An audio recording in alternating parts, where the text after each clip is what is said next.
મિત્રો, વાર્તામાં આવતા નામ, પાત્ર અને ઘટના ફક્ત કાલ્પનિક છે.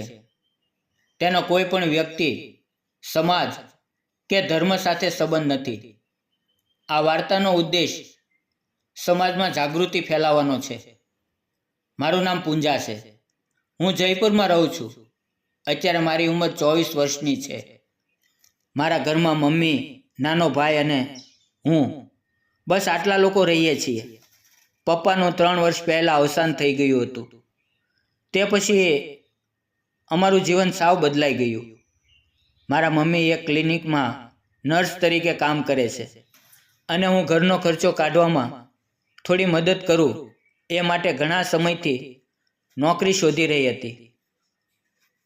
કોઈને કોઈ નવી આશા સાથે ઇન્ટરવ્યૂ આપવા જતી, પણ ક્યાંક પગાર ઓછો હોય તો ક્યાંક કામ વધુ હોય. ક્યારેક એવું લાગતું કે કદાચ મારા ભાગ્યમાં નોકરી નથી. આજે પણ કંઈક એવું જ થયું હતું. હું ઇન્ટરવ્યૂ આપીને ઘરે પાછી ફરી રહી હતી. હું સાવ થાકી ગયેલી હતી, નિરાશ થઈ ગઈ હતી. સાંજના લગભગ 6 વાગ્યા હતા અને હું બસ સ્ટોપ પર બસની રાહ જોઈ રહી હતી. વરસાદ શરૂ થવાની તૈયારીમાં હતો.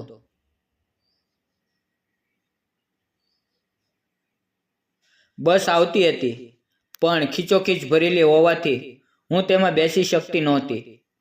એવામાં એક સફેદ કાર મારી સામે આવીને ઊભી રહી. થોડીવાર પછી અંદરથી કાચ ખુલ્યો. અંદર એક 40 વર્ષનો વ્યક્તિ બેઠો હતો. તેણે મને પૂછ્યું, ક્યાં જવું છે? હું ઘણી વારથી જોઉં છું તમે અહીંયા ઊભેલા છો. મેં થોડું વિચાર્યું અને કહ્યું, હું બસની રાહ જોઈ રહી છું. તે વ્યક્તિ બોલ્યો, હું નવાપરા તરફ જઈ રહ્યો છું. જો તમારે તે બાજુ આવવું હોય તો મારી ગાડીમાં બેસી જાઓ. અને પહેલાં થોડી શંકા થઈ, પણ મારે ઘરે જવું હતું અને વરસાદ પણ વધી રહ્યો હતો. મેં થોડો વિચાર કર્યો અને પછી હું કારમાં બેસી ગઈ. હું પાછળની સીટ ઉપર બેઠી હતી.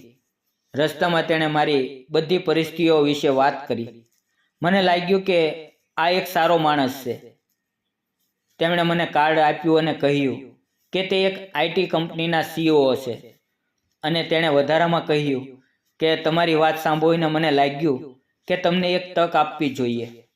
જો તમે નોકરી કરવા ઈચ્છો છો તો આવતીકાલે ઓફિસે આવી જજો. મારે એક હેલ્પરની જરૂર છે. હું ઘરે ગઈ ત્યારે મમ્મી થોડી ચિંતામાં પડી ગઈ હતી. મેં તેને રસ્તામાં બનેલી તમામ ઘટનાઓ વિશે કહ્યું. ત્યારે મમ્મી કહેવા લાગી કે અજાણ્યા માણસ પર એટલો બધો ભરોસો ન કરાય. પછી મેં ભોજન લીધું અને ઇન્ટરનેટ પર તપાસ કરી તો ખરેખર તે કંપની સારી હતી. એટલે મેં ત્યાં જવાનું નક્કી કર્યું. હું બીજે દિવસે સરસ રીતે તૈયાર થઈને ત્યાં ગઈ. હું તેમને મળી, પણ આજથી મારી સાથે વાત કરી અને કહ્યું કે નોકરી પાકી કરતાં પહેલાં તમારે 1 મહિનો ઇન્ટર્નશિપ કરવી પડશે. મેં તેની વાત ખુશીથી માની લીધી. 1 મહિનાની અંદર મેં ઘણી બધી વસ્તુઓ શીખી લીધી. મારા કામની સરાહના કરતાં નોકરી આપી દીધી. પગાર પણ સારો વધારે આપ્યો. હું ખૂબ જ ખુશ હતી. પરંતુ એક દિવસ ઓફિસની અંજલિ નામની છોકરીએ કહ્યું કે પૂંજા, તું નવી છે, પણ ચેતીને રહેજે.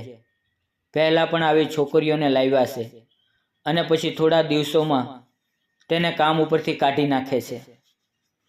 તેની વાત સાંભળીને હું આશ્ચર્યચકિત થઈ ગઈ. મને વિશ્વાસ નહોતો આવતો કે રાજ સર મારી સાથે કદી પણ વાંધાજનક વર્તન કર્યું નહોતું. થોડા દિવસ પછી શનિવારે રાજ સરનો ફોન કરીને કહ્યું, અત્યારે જરૂરી કામ છે, તું ઓફિસે આવી જા. હું તૈયાર થઈ ગઈ. વરસાદ હતો એટલે હું ભીંજાઈ ગઈ હતી. ઓફિસે પહોંચી ત્યારે મને ફાઇલ તૈયાર કરવા માટે બોલાવી. કામ કરતી વખતે તેણે એક ક્ષણ માટે એવો વ્યવહાર કર્યો જે મને અસ્વસ્થ લાગ્યો. પછી ધીમેથી કહ્યું, જો તું મારી વાત માનાતો તારી નોકરી પાકી થઈ જશે અને પગાર પણ વધશે. હું એકદમ ચોંકી ગઈ.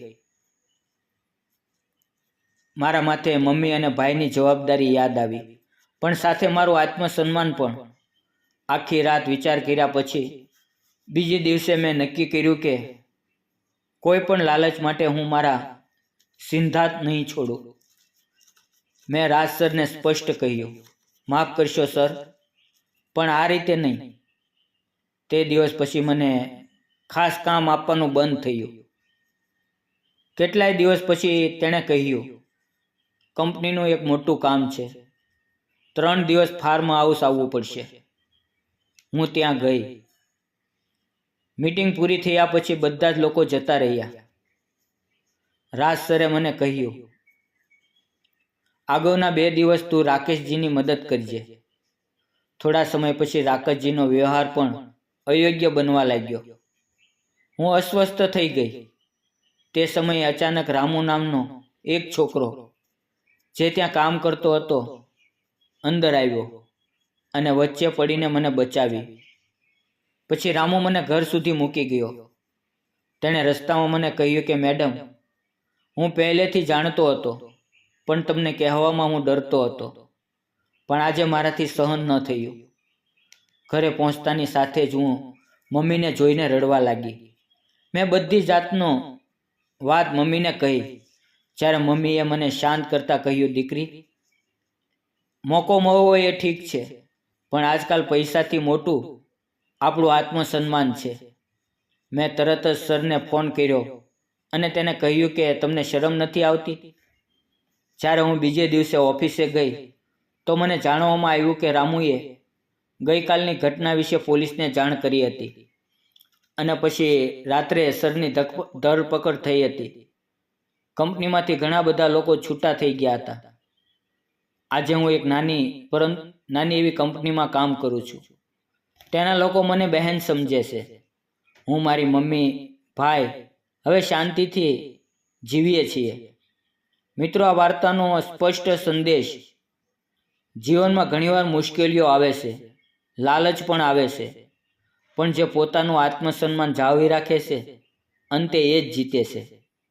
મિત્રો, વાર્તા પસંદ આવે તો વિડીયોને લાઇક અને ચેનલને સબસ્ક્રાઈબ જરૂર કરજો. ફરી મળશું એક નવી વાર્તા સાથે. ત્યાં સુધી આવજો. વિડીયો પૂરો જોવા બદલ આપ સૌ મિત્રોનો દિલથી ખૂબ ખૂબ ધન્યવાદ મિત્રો.